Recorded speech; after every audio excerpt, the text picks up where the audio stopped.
الحمد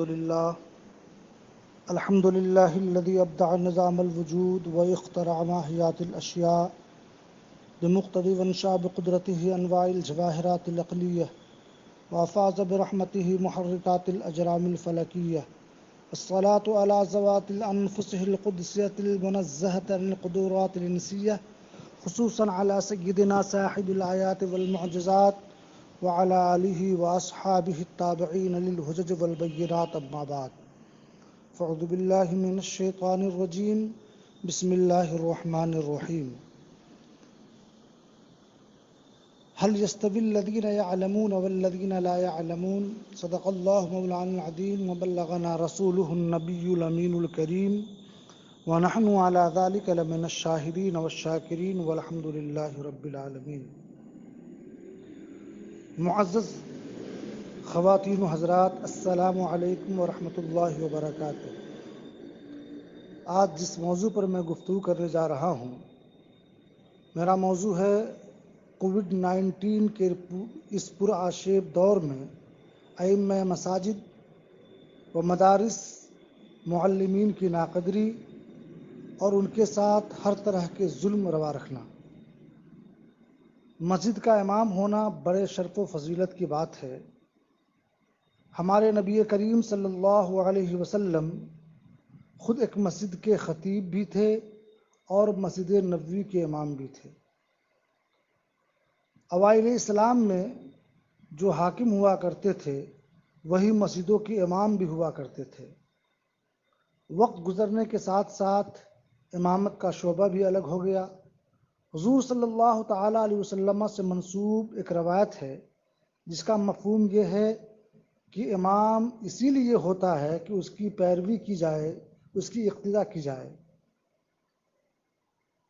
قیامت کے دن مسجدوں کے امام کو مشک کے ڈھیر پر بٹھایا جائے گا.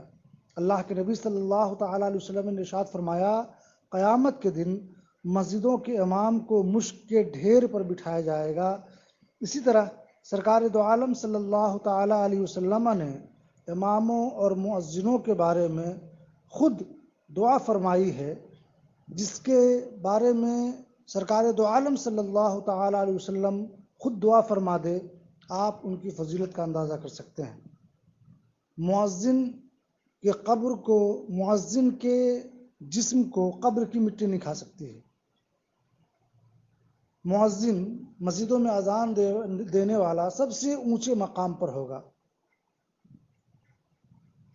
محترم حضرات، قیامت کے دن اللہ تبارک و تعالی اعلان فرمائے گا، این الفقہاء، فقیہ کہاں ہیں؟ سارے نبیوں کے امتیوں کے فقیہ کو حاضر ہونے کا حکم ہوگا. پھر اللہ تبارک و تعالی ارشاد فرمائے گا، این الائمہ، ائمہ کہاں ہے؟ پھر اللہ تبارک و تعالی ارشاد فرمائے گا، این المؤذن، مؤذن کہاں ہے؟ ہم سب لوگ جانتے ہیں کہ نماز باجماعت صرف امتی محمدیہ صلی اللہ تعالی علیہ وسلم پر فرض ہے. باقی ائمہ، باقی نبیوں کے یہاں نماز باجماعت فرض نہیں تھی. تو ائمہ یہ خاص امت محمدیہ صلی اللہ تعالی علیہ وسلم میں جو لوگ مسجدوں کے امام ہوا کرتے، جو مؤذن ہوا کرتے، ان کو خاص خطاب ہوگا، این الائمہ این المؤذن. اللہ تبارک و تعالی جب یہ سب حاضر ہو جائیں گے تو اللہ تبارک و تعالی ان سے فرمائے گا، تم لوگ آ کر ممبروں پر بیٹھو، آرام سے بیٹھو، میں لوگوں کا حساب کر لیتا ہوں. معزز سامعین کرام، میرے محترم بھائیوں، ہم اپنے مساجد کے ائمہ کو عزت دینا سیکھیں، ان کا اکرام کریں، ان کی ضروریات کا خیال رکھیں. آپ نے احادیث مبارکہ میں ان کی فضیلت کو سنی. اب آپ دیکھیں کہ ان کے ساتھ کس طرح کے ظلم لوگ روا رکھتے ہیں. عموماً مسجدوں کے ٹرسٹیان، مسجدوں کے متولیان ہر طرح کا ظلم ائمہ کے ساتھ روا رکھتے ہیں.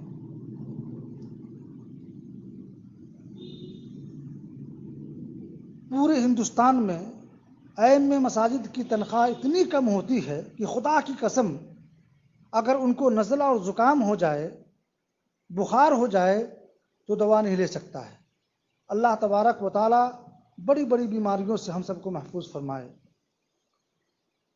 ائمہ مساجد کی حالت تو ایسی ہے کہ اپنی جوان بچوں کی شادی نہیں کروا سکتے، اپنے بچوں کا علاج نہیں کرا سکتے، چاول کی روٹی نہیں کھا سکتا، ان کے گھر میں گوشت نہیں پک سکتا ہے.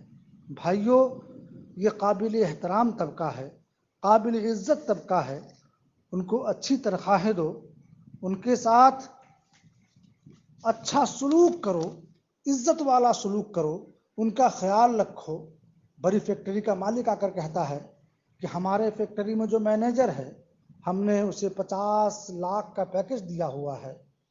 یہ دنیاوی علم کی اس قدر عزت اور حوصلہ افزائی کی جا رہی ہے.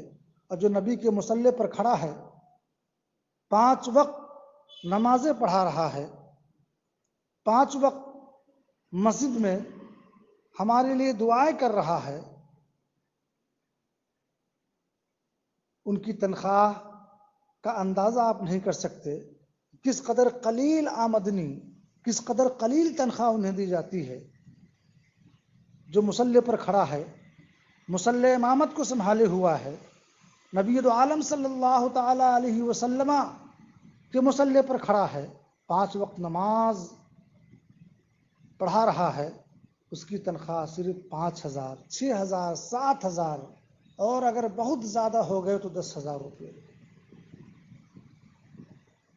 محترم حضرات، میں اپنے اہل ثروت لوگوں کے سامنے ہاتھ جوڑ کر کہتا ہوں، بھائیوں، ان کو ہدایہ پیش کرو، ان کو تحائف پیش کرو، ان کو زکوٰۃ نہ دو، ان کے بچوں کا خیال کرو، ان کے بچوں کی شادی کا خیال کرو، ان کے بچوں کے تعلیم کا خیال کرو. ہمارے مصلی کو آباد کر کے کھڑے ہوئے ہیں. کل میں ایک جگہ جانے کا اتفاق ہوا. میں نے پوچھا کیا تنخواہ ہے؟ امام صاحب نے کہا کہ 3,000. اب سوچئے کہ 3,000 روپے کے تنخواہ میں، 4,000 روپے کے تنخواہ میں وہ کیا نماز پڑھائے گا؟ اس کی ساری توجہ اپنے بال بچوں کی کفالت کی طرف ہوگی، اپنے گھر کے ضروریات کی طرف ہوگی. جب ان چیزوں کی طرف توجہ ہوگی تو وہ بالکل خلوص کے ساتھ اور توجہ اللہ کے ساتھ مسجد میں مصلی امامت پر کھڑا ہونا اس کے لیے مشکل ہو جائے گا. ہمیں چاہیے کہ اپنے ائمہ کو اس مشکلات میں نہ ڈالیں، ائمہ کو اس مشکلات سے نکالیں. یہ ائمہ حضرات قابل احترام طبقہ ہے. عالم ہو، قاری ہو، حافظ ہو، ان کی حالت میں بتا رہا ہوں کہ ایسی ہے کہ اپنے گھر میں گوشت نہیں پکا سکتا. پھر ذلت ان کے ساتھ یہ کہ ناروا سلوک بھی ان کے ساتھ ہوتا ہے. پیسے وقت پہ نہ دینا، سونے پر سہاگا. یہ کہ اس کووڈ-19 کے دور میں آج پورے ہندوستان میں ائمہ مساجد کی حالت بد سے بدتر ہوتی جا رہی ہے. میں نے ہزاروں مساجد کے بارے میں سنا کہ وہاں کے متولیوں نے ایسے ائمہ سے کہہ دیا، ایسے امام سے کہا جو 25 سال سے اس مسجد میں امامت کر رہے تھے.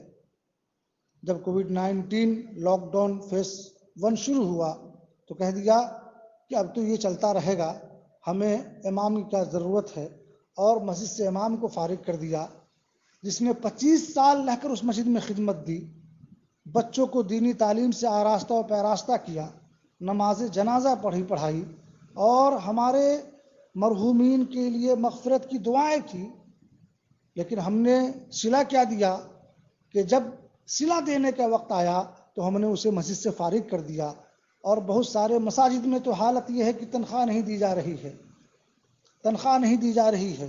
یہ وہ ائمہ ہے، یہ وہ علماء ہے کہ آپ دنیا کی ہسٹری اٹھا کر دیکھ لیجئے کہ یہ ایسے علماء ہیں کہ انہوں نے اسلام جب رسیا کے اندر اور ترکی کے اندر ظالموں نے اسلام کو برباد کرنا چاہا تو انہوں نے اسلام کا کام اس پرآشوب دور میں بھی کیا ہے، اور مجھے امید ہے کہ اس زمانے میں بھی کریں گے. لیکن ہمیں چاہیے کہ ہم ان کے ضروریات کا خیال رکھیں، ان کے ضروریات پر دھیان دیں. میں گھر جا رہا تھا، ایک قاری صاحب سے ملاقات ہوئی. میں نے پوچھا حضرت آپ کی تنخواہ کتنی ہے؟ انہوں نے کہا 5,000. اندازہ لگائیے کہ دن بھر بچوں کے بیچ میں بیٹھ کر اور شور و غل سنتے رہتے ہیں، تنخواہ کتنی ہے؟ 5,000 روپئے. اللہ کے نبی صلی اللہ تعالیٰ علیہ وسلم ارشاد فرماتے ہیں من لم يحکم بامر المسلمین فلیس منا. جو امت کی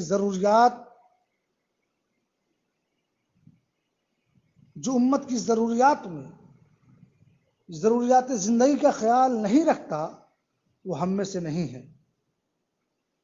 محترم حضرات، آج کے علماء کو، آج کے ائمہ کو، آج کے معلمین کو سیدنا شیخ محی الدین عبد القادر جیلانی پر قیاس نہ کیا جائے. کسی نے مامون رشید جو خلافت عباسیہ کے ایک نامور بادشاہ تھا، اس سے کہا کہ آپ حضرت عمر فاروق کی طرح کیوں نہیں بن جاتے؟ مامون رشید نے کہا کہ میں عمر فاروق بن جاؤں گا، ان کی طرح بن جاؤں گا، لیکن ضرورت اس بات کی ہے کہ تم پہلے ابو ہریرہ کی طرح بن جاؤ. اگر تم ابو ہریرہ کی طرح بن گئے تو ہم حضرت عمر فاروق رضی اللہ تعالیٰ عنہ کی سیرت اپنانے کی کوشش کریں گے. معزز سامعین کرام، آج چونکہ اکثر مساجد کا حال یہ ہے کہ وہاں کے متولی، وہاں کے ٹرسٹی ایسے لوگ ہیں جن کے دلوں میں دین کا درد نہیں، جو صرف ایک محدود سیاست کرنے کے لیے مسجد کا باغ ڈور سنبھالے ہوئے ہیں، اپنے ہاتھ میں رکھے ہوئے ہیں، اماموں پر اپنا حکم چلا رہے ہیں.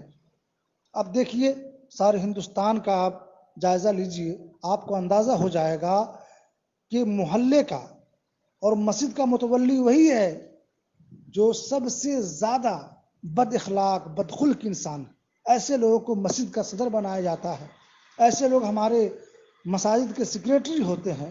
جب ایسے لوگ صدر اور سیکریٹری ہوں گے تو ہمارے مساجد کا کیا حال ہوگا، ہمارے ائمہ کا کیا حال ہوگا. لہٰذا اس وقت ہمارے احباب جنہوں نے اس پروگرام کا انعقاد کیا ہے، ان لوگوں نے بڑی کوشش کی. اللہ تبارک و تعالیٰ ان تمام کے کوششوں کو، ان تمام کے کاوشوں کو اللہ تبارک و تعالیٰ قبول فرمائے. اور اسی طرح جس طرح یہ مدد ائمہ حضرات کی مدد کر رہے ہیں اس برے وقت میں، اسی طرح ہمیشہ ان کو زیادہ سے زیادہ مدد کرنے کی توفیق رفیق عطا فرمائے. آمین ثم آمین. وآخر دعوانا الحمدللہ رب العالمین. استغفر اللہ ربی من کل ذنب واتوب الیہ.